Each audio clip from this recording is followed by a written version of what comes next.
Hello friends, welcome to my channel Aarambh classes. आज के इस वीडियो में हम लोग बीपीएससी टीआरई के लिए क्लास 6 to 8, 9, 10th और 11, 12th के लिए जियोग्राफी के क्वेश्चंस को आपके साथ सॉल्व करेंगे। इस बुक में एनसीईआरटी के क्लास 6 से लेके 12 तक सभी चैप्टर्स के एमसीक्यूज दिए हुए हैं। इस बुक में BPSC TRE 1, 2, 3, DSSB TGT PGT, KVS TGT PGT, NVS TGT PGT, EMRS TGT PGT में कुल मिलाकर 91 क्वेश्चन पेपर के एनसीईआरटी बेस्ड क्वेश्चंस दिए हुए हैं। तो बिना देर किए चलिए आज का ये वीडियो शुरू करते हैं।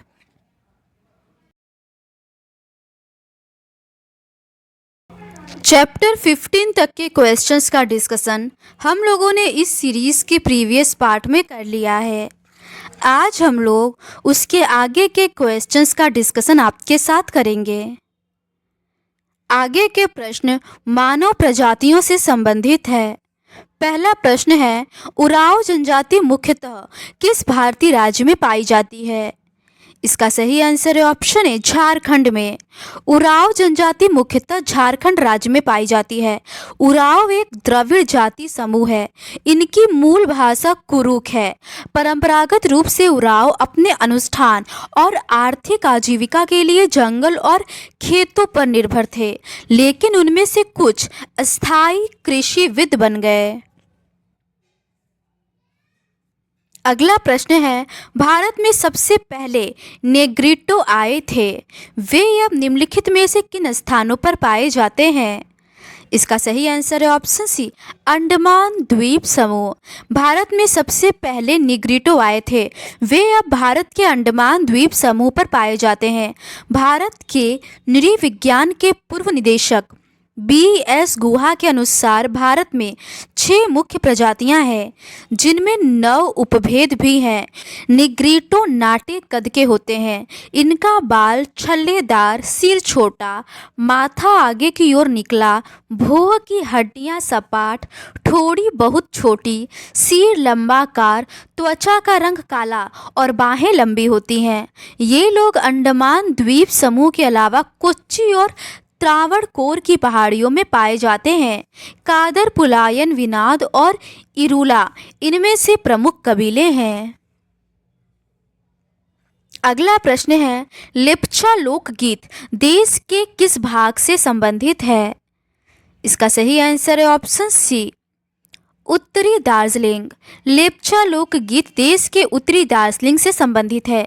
लेप्चा मूल रूप से सिक्किम के निवासी हैं, जो प्रकृति के साथ अपने गहरे संबंध के लिए जाने जाते हैं। उनके त्योहार अक्सर कृषि और फसल के इर्द गिर्द घूमते हैं। जो मल लोक नृत्य लेप्चा समुदाय का प्रसिद्ध लोक नृत्य है, जो फसलों की बुआई और कटाई के समय किया जाता है। अगला प्रश्न है, हिमाचल प्रदेश के चंबा जिले के भरमौर तहसील में निम्नलिखित में से कौन सी जनजाति की बहुलता है? इसका सही आंसर है ऑप्शन ए, गद्दी। भरमौर जनजातीय क्षेत्र में हिमाचल प्रदेश के चंबा जिले की 2 तहसीलें भरमौर और होली शामिल है। यह 21 नवंबर 1975 से अधिसूचित जनजातीय क्षेत्र है। इस क्षेत्र में गद्दी जनजाति समुदाय का आवास है। इस समुदाय की हिमालय क्षेत्र में अपनी एक अलग पहचान है, क्योंकि गद्दी लोग ऋतु प्रवास करते हैं तथा गद्दियाली भाषा में बात करते हैं। अगला प्रश्न है, वह हरित क्षेत्र जहां गर्मियों में भोटियाज जाते हैं। इसका सही आंसर है ऑप्शन सी, बुग्याल। वृहद हिमालय की घाटियों में भोटिया जाति के लोग रहते हैं। ये खाना बदोश लोग हैं, जो ग्रीष्म ऋतु में बुग्याल में जाते हैं और शरद ऋतु में घाटियों में लौट आते हैं। प्रसिद्ध फूलों की घाटी भी इसी पर्वतीय क्षेत्र में स्थित है। आगे के प्रश्न कृषि एवं पशुपालन से संबंधित है। फर्स्ट क्वेश्चन है, कृषि रिपोर्ट 2017 के मुताबिक भारत विश्व में डैश उत्पादन का दूसरा सबसे बड़ा देश था। इसका सही आंसर है ऑप्शन डी, उपर्युक्त में से एक से अधिक। कृषि रिपोर्ट 2017 के मुताबिक भारत विश्व में कपास, गन्ना एवं चावल के उत्पादन में दूसरा सबसे बड़ा देश था।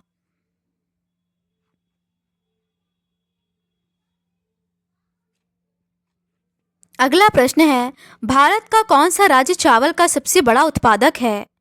इसका सही आंसर है ऑप्शन ए, पश्चिम बंगाल। आर्थिक समीक्षा 2023-24 के तीसरे अग्रिम अनुमानों के तहत भारत में सर्वाधिक चावल उत्पादन करने वाला राज्य तेलंगाना है, जहां 16.63 मिलियन टन चावल का उत्पादन हुआ है। इन सभी ऑप्शंस में चावल का सबसे बड़ा उत्पादक पश्चिम बंगाल है। अगला प्रश्न है, उस राज्य की पहचान करिए जिसमें धान की तीनों किस्में आस, अमन तथा बोरो की फसलें उगाई जाती हैं। इसका सही आंसर है ऑप्शन डी, असम में। असम, पश्चिम बंगाल और उड़ीसा में धान की 3 फसलें आस, अमन और बोरो बोई जाती हैं। चावल की खेती मुख्य रूप से असम, पश्चिम बंगाल, ओडिशा, आंध्र प्रदेश, तेलंगाना, तमिलनाडु, केरल और महाराष्ट्र, विशेषकर कोंकण तटीय क्षेत्र, उत्तर प्रदेश और बिहार में की जाती है। पिछले कुछ वर्षों में चावल पंजाब और हरियाणा में बोई जाने वाली महत्वपूर्ण वाणिज्यिक फसल बन गई है। अगला प्रश्न है, भारत के निम्नलिखित में से किस राज्य में चावल एक वाणिज्यिक फसल के रूप में उगाया जाता है? पहला है हरियाणा, दूसरा है ओडिशा और तीसरा है पंजाब। इसका सही आंसर है ऑप्शन डी, पहला और तीसरा, हरियाणा और पंजाब। अगला प्रश्न है, पश्चिम बंगाल में निम्नलिखित फसलों में से कौन सी फसल एक कृषि वर्ष में 3 बार उपजाया जाता है? इसका सही आंसर है ऑप्शन बी, चावल। अगला प्रश्न है, गेहूं और चावल के उच्च पैदावार प्रभेद के विकास को डैश कहते हैं? इसका सही आंसर है ऑप्शन सी, हरित क्रांति। चावल के उच्च पैदावार प्रभेद के विकास को हरित क्रांति कहते हैं।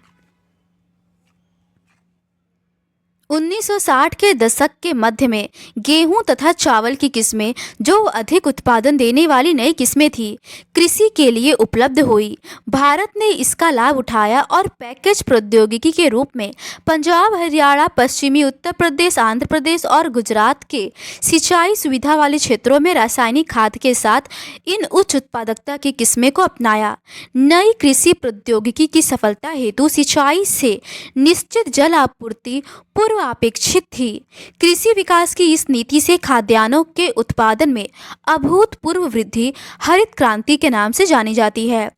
हरित क्रांति ने कृषि में प्रयुक्त कृषि निवेश जैसे उर्वरक, कीटनाशक, कृषि यंत्र आदि कृषि आधारित उद्योगों तथा छोटे पैमाने के उद्योगों के विकास को प्रोत्साहन दिया।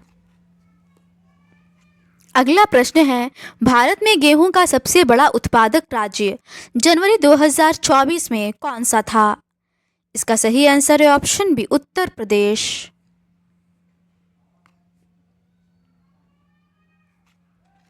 अगला प्रश्न है, निम्नलिखित कथनों ए और बी को पढ़िए और उपयुक्त विकल्प का चयन कीजिए। ए है, 1960 से 2015 के दौरान गेहूं और दलहन के उत्पादन में लगभग 10 गुना वृद्धि हुई। बी है, हरित क्रांति से केवल कुछ भारतीय किसानों को लाभ मिला और उनकी कृषि पैदावार में वृद्धि हुई। इसका सही आंसर है ऑप्शन डी। ए गलत है लेकिन बी सही है। हरित क्रांति से केवल कुछ भारतीय किसानों को लाभ मिला और उनकी पैदावार में वृद्धि हुई। वहीं 1960 के दशक से 2015 के बीच जहां गेहूं के उत्पादन में 8 गुना वृद्धि हुई और दलहन के उत्पादन में लगभग 3 गुना की वृद्धि हुई। अगला प्रश्न है, हरित क्रांति की सफलता के लिए निम्नलिखित में से कौन सा आवश्यक नहीं है? इसका सही आंसर है ऑप्शन डी, सस्ते मजदूर की उपलब्धता। 1960 के दशक के मध्य में गेहूं तथा चावल की किस्में जो अधिक उत्पादन देने वाली नई किस्में थी, कृषि के लिए उपलब्ध हुई। भारत ने इसका लाभ उठाया तथा पैकेज प्रौद्योगिकी के रूप में पंजाब, हरियाणा और पश्चिमी उत्तर प्रदेश, आंध्र प्रदेश तथा गुजरात के सिंचाई सुविधा वाले क्षेत्रों में रासायनिक खाद के साथ इन उच्च उत्पादकता की किस्मों को अपनाया। नई कृषि प्रौद्योगिकी प्रौद्योगिकी की सफलता हेतु सिंचाई से निश्चित जल आपूर्ति पूर्वापेक्षित थी। कृषि विकास की इस नीति से खाद्यान्नों के उत्पादन में अभूतपूर्व वृद्धि हरित क्रांति के नाम से जानी जाती है।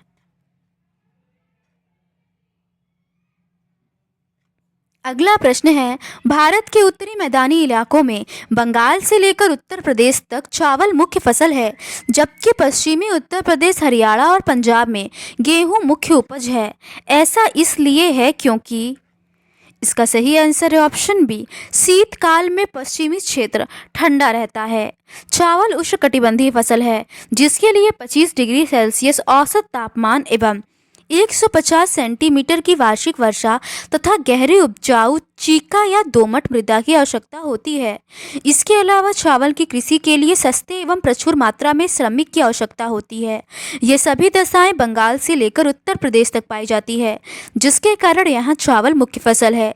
वहीं गेहूँ शीतोष्णकटिबंधीय फसल है। इसके लिए 10 डिग्री सेल्सियस से 15 डिग्री सेल्सियस तापमान तथा 80 सेंटीमीटर वार्षिक वर्षा की आवश्यकता होती है। अतः शीतकाल में पश्चिमी क्षेत्र के ठंडा रहने के कारण पश्चिमी उत्तर प्रदेश, पंजाब, हरियाणा में गेहूं मुख्य कृषि फसल है।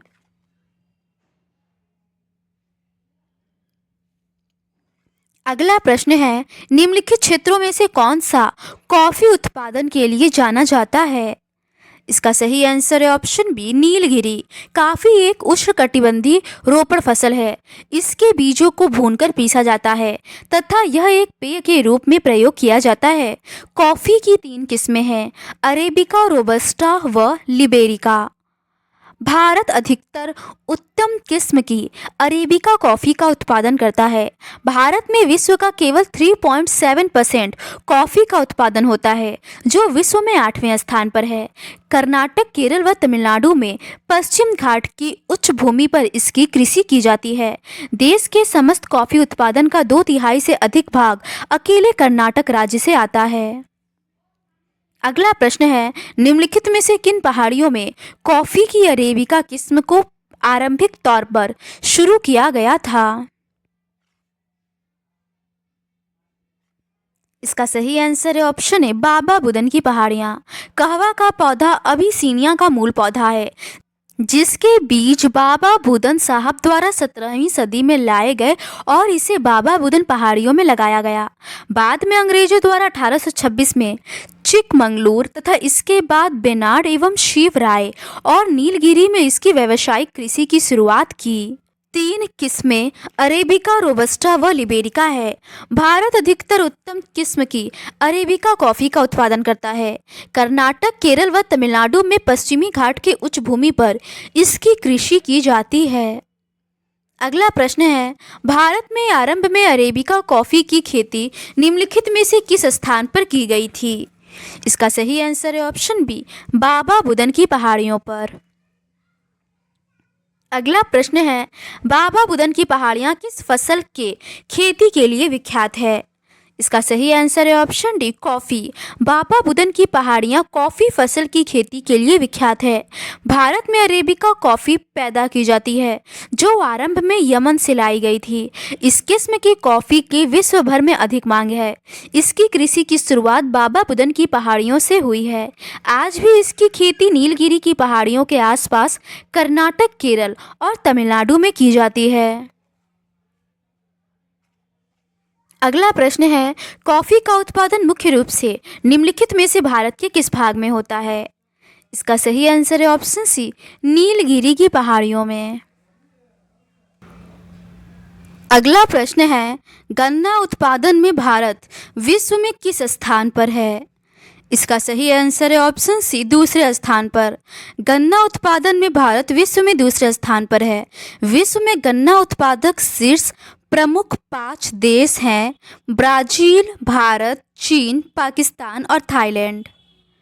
अगला प्रश्न है, भारत के निम्नलिखित किस राज्य में गन्ना नहीं उगाया जाता है? इसका सही आंसर है ऑप्शन डी, हिमाचल प्रदेश। भारत के हिमाचल प्रदेश राज्य में गन्ना नहीं उगाया जाता है, जबकि कर्नाटक, उत्तर प्रदेश तथा गुजरात आदि राज्यों में गन्ना का उत्पादन किया जाता है।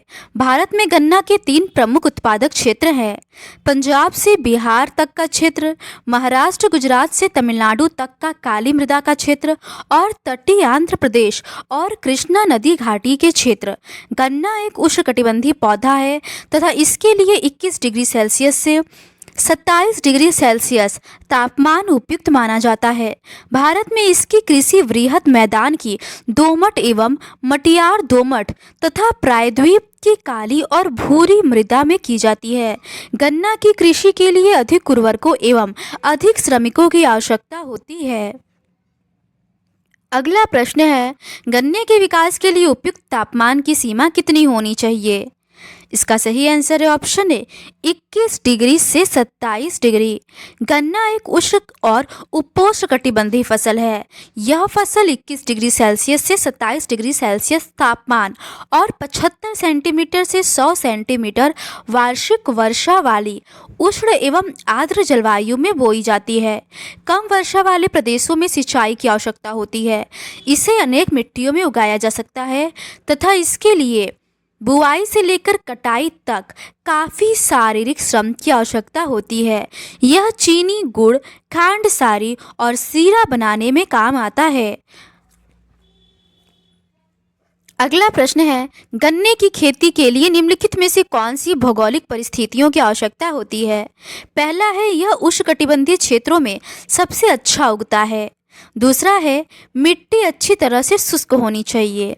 तीसरा है, सामान्य रोपण मौसम अप्रैल मई होता है। इसका सही आंसर है ऑप्शन बी, पहला और दूसरा।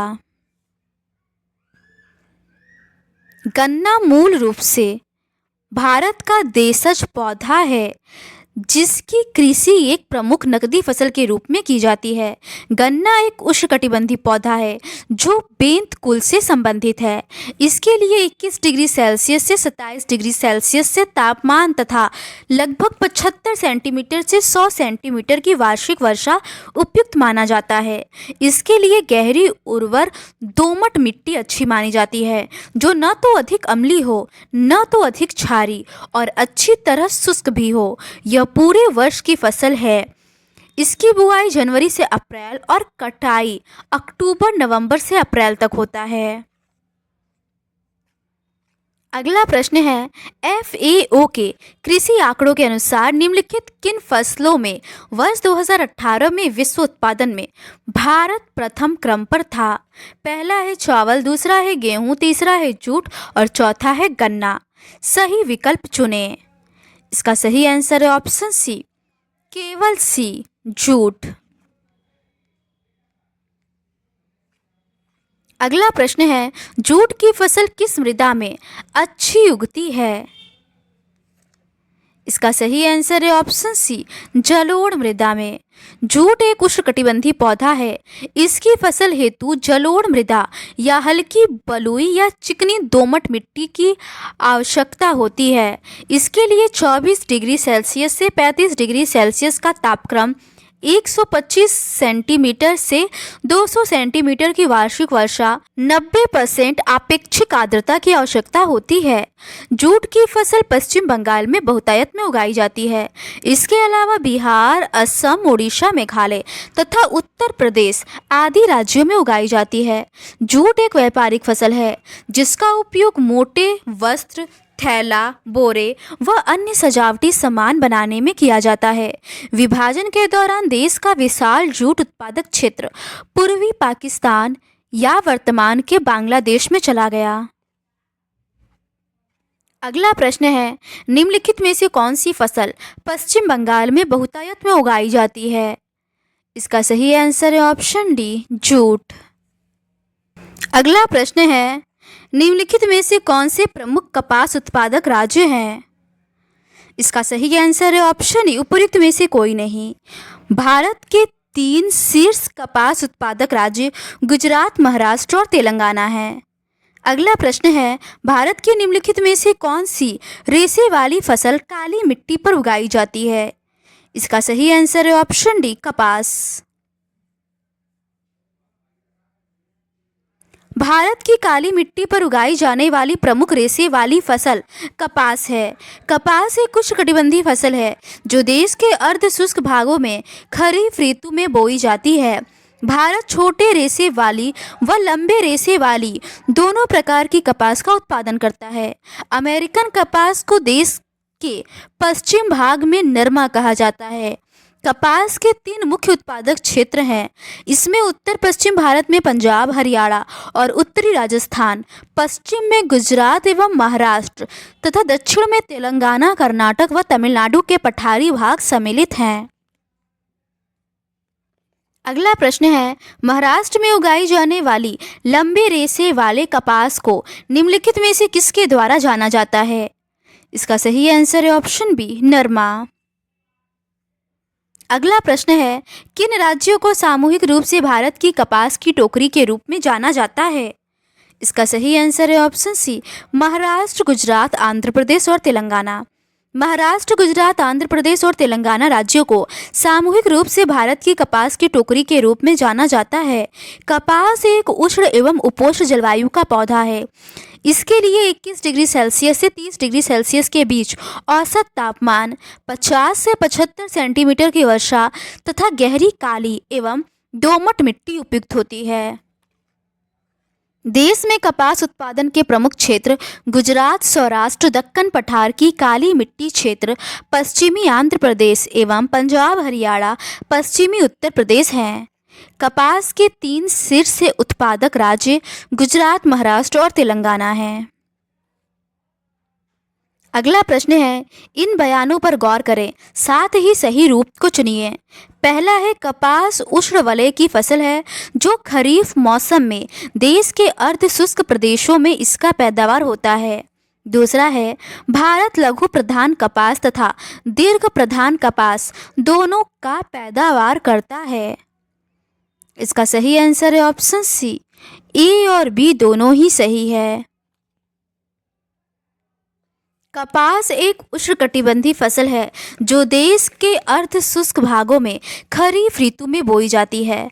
भारत छोटे रेशे वाली व लंबे रेशे वाली दोनों प्रकार की कपास का उत्पादन करता है। अमेरिकन कपास को देश के उत्तर पश्चिमी भाग में नरमा कहा जाता है। कपास को उगने के लिए उच्च तापमान, हल्की वर्षा या सिंचाई, 210 पाला रहित दिन और खिली धूप की आवश्यकता होती है। कपास का सबसे बड़ा निर्यातक देश संयुक्त राज्य अमेरिका है।